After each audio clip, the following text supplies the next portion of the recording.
meteorite. Yan, mayroong nickel iron meteorite, palasite meteorite, moldavite.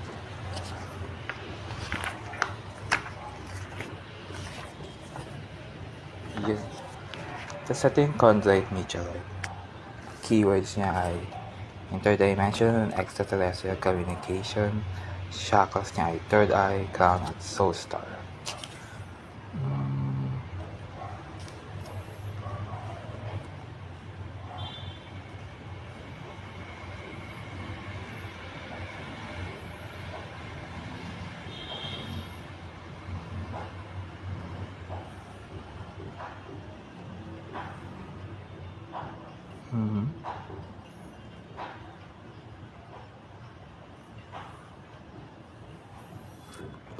So, ito siya guys.